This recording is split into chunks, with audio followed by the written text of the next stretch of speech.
কত সুন্দর ইসলাম, আতর গোলাপ চন্দন মেখে তাকে আমরা সাজাইয়ে দিই। কি সুন্দর ইসলাম আল্লাহ নবী দিয়েছেন। বিজ্ঞানীরা বলে পোড়ানোর চেয়ে কবর দেওয়াটা এত বেশি সুন্দর, উর্বর শক্তি বেড়ে যায়। আর গরিব মানুষ হলো নবীজি শিখে দিছে যা আছে জামা কাপড় এটা দিয়ে সারাও, এটাও যদি না থাকে ঘাস লতা পাতা দিয়ে অন্তত মাটি চাপা দাও। হিন্দু ভাইদের একজন গরিব মানুষ পড়তেও 10 মণ লাগে লাকড়ি, নিজে ভাত খেতেও পারত না, কত আনন্দ, ঠিক কিনা? কি নিষ্ঠুর কার্যক্রম! আপন ছেলেরাই বড় ছেলেরাই আগুন মারিয়া দেয়। ও আমার ভাইয়েরা, তোমাদের কলমের আয়না বুঝি এখনো খুললো না, তোমাদের পথ পানে চেয়ে আছে। 900 কোটি মানুষ আল্লাহকে চিনল না। আল্লাহ কত স্টাইল করে বলছেন, ওয়ামা কদরুল্লাহ হাক্কা কদরিহি, নবীও মানুষ আমার ইজ্জত চিনল না। সূরা জুমার, এটাও সূরা জুমারের কথা। তারা আমার ইজ্জত চিনল না, আমি তাকে তো জ্বালাবো জাহান্নামে, তার মূর্তিকেও জ্বালাবো, নাউযুবিল্লাহ। তারা আফসোস করবে। ভুটানের মানুষগুলোর মতো এত ভালো মানুষ আমি আর পৃথিবীতে দেখি নাই, এত সহজ সরল মানুষ। সব মানুষ হিন্দু এবং বৌদ্ধ। নেপালের আমার ভাই বোনেরা কত ভালো মানুষ, আম্মাজিরা। আমি ভেবে ভেবে অবাক হই। সমুদ্র সৈকতে গেলাম সিঙ্গাপুর, আহারে মানুষ কি তোদের বাঙালিদের ঢক বেটা, আমার ঈর্ষা লাগে তোদের প্রতি। কি সুন্দর ঢক, বহির্বিশ্বের মানুষগুলো দেখলাম 5-6 হাতে এক একটা মহিলা, এত সুন্দর ঢক রে, পুরা চেহারাটা মনে হয় নূরের মতো চমকায়। দুর্ভাগ্য ল্যাংডা। সমুদ্র সৈকতে গোসল করি, ল্যাংডা 30।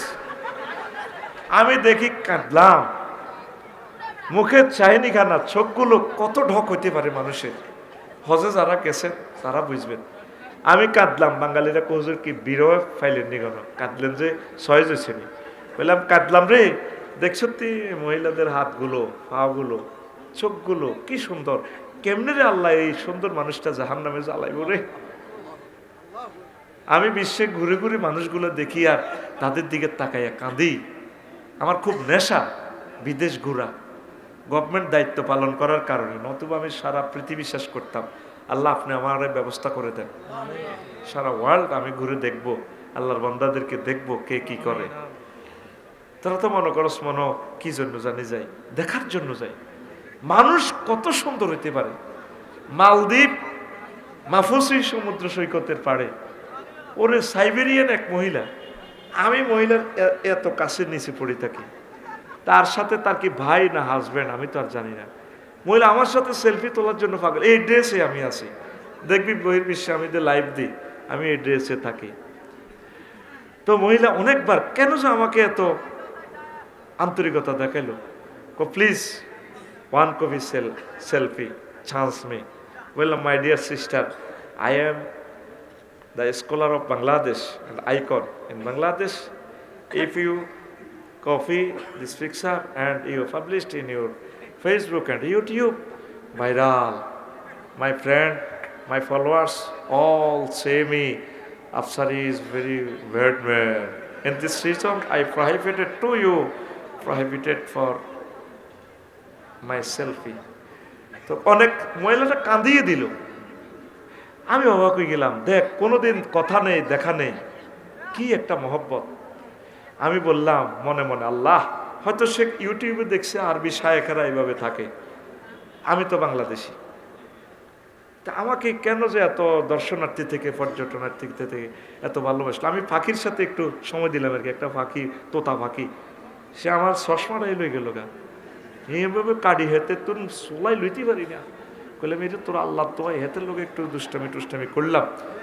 এটা সে দেখছে, হুজুর তো ফাঁকি প্রেমী, এরকম আর কি। মানুষের মন তো কিভাবে রে মানুষগুলারে জ্বালাইব রে, 900 কোটি মানুষের আল্লাহ শিরক করার কারণে জাহান্নামে জ্বালাইব। তোরা গেইনার রে, তোরা গেইনার।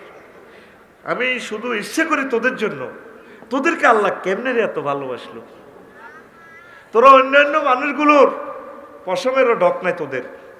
যদি আমার তৌফিক থাকতো তোদেরকে নিয়ে দেখাইতাম সিঙ্গাপুর, মালয়েশিয়া, তারপর ইন্দোনেশিয়া, দুবাই, সৌদি আরব, ভুটান, নেপাল, মহাভারত, আগ্রার তাজমহলে, সারা পৃথিবীর, থাইল্যান্ডের এই নিয়ামতের যে খনিগুলো আল্লাহর বান্দারাও তো একটা নিয়ামত। দেখলাম অবস্থাটা কি, তাদেরকে আল্লাহ ভালোবাসে। কোনো অবস্থা শিরক করবা না। আইনদাতাকে, বিধানদাতাকে, আল্লাহর বিধান মোতাবেক চলবা। আমরা আল্লাহর আইন ছাড়া কোনো মানব রচিত সংবিধান আমরা মানি কায়েম করা পর্যন্ত যা কয়েকদিন চলা লাগে আর কি, কিন্তু আমরা অন্তঃকরণে সেটা বিশ্বাস করি। এটা আমার ধর্ম।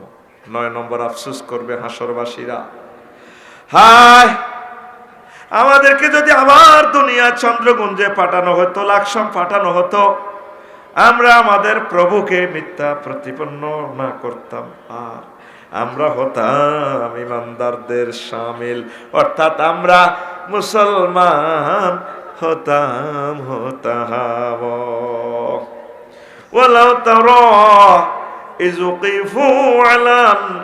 وقفوا على النار فقالوا يا ليتنا نرد ولا نكذب بآيات ربنا ونكون من المؤمنين। জাহান্নামের গেটে যখন দাঁড় করায় ফেরেশতারা লাথি মারবে, এই সময়টা বলবো আল্লাহ আবার একটু আমেরিকাতে পাঠান। জীবনে আমেরিকার প্রেসিডেন্টগিরি করব না, দাবি করব না। আমি শুধু ইয়াহিয়া সিনওয়াত্রারের দলে ঢুকবো, আমি শুধু ডক্টর মুর্শিদ দলে ঢুকবো, আমি হাফিজ ইসমাইল হানিয়ার দলে ঢুকবো, আমি জো বাইডেন হমু না। তারা যে মুসলমান, আমি মুসলমান হমু, আল্লাহ আপনি আমাকে সুযোগ দেন। এই আফসোসটা সর্বশেষ 9 নম্বর আফসোস করবে।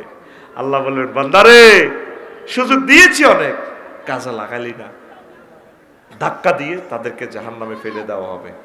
এই মুসলমান না হওয়ার আফসোস। তাইলে আমরা আশা করি এই 9টা আফসোস থেকে বেঁচে যাবো ইনশাআল্লাহ, ঠিক কিনা? ইম্পর্টেন্টটা শুধু রাজত্ব নিয়ে, দুনিয়ামুখী নিয়ে, কার্যতালিকা, ফ্রেন্ডশিপ, আনুগত্য, আদর্শ, সহজাতে শিরক তো আমরা করি না। তো আইনের বেলায় অনেকে মানব রচিত মতাদর্শকে মানে। ইব্রাহিম খলিলুল্লাহকে আব্বা না মানিয়া বছরে বছরে আব্বা, এতে মাইকে বানায়, ঠিক কিনা? আল্লাহ এই জাতিকে হেফাজত করুক, তার আব্বা যাতে 3 জন হয়। আব্বা যাতে বেড়িখোর যাতে আব্বা না হয়। বেড়িখোরের ভাষণ বন্ধ হয়েছে, আশা করি আর চলবে না কিয়ামত পর্যন্ত ইনশাআল্লাহ, ঠিক কিনা? আল্লাহুম্মা ইন্নী আউযু বিকা মিন শারবিদ দুখান আল্লাযিনা ইয়াদদাঈ আবুনা, নাউযু বিল্লাহ।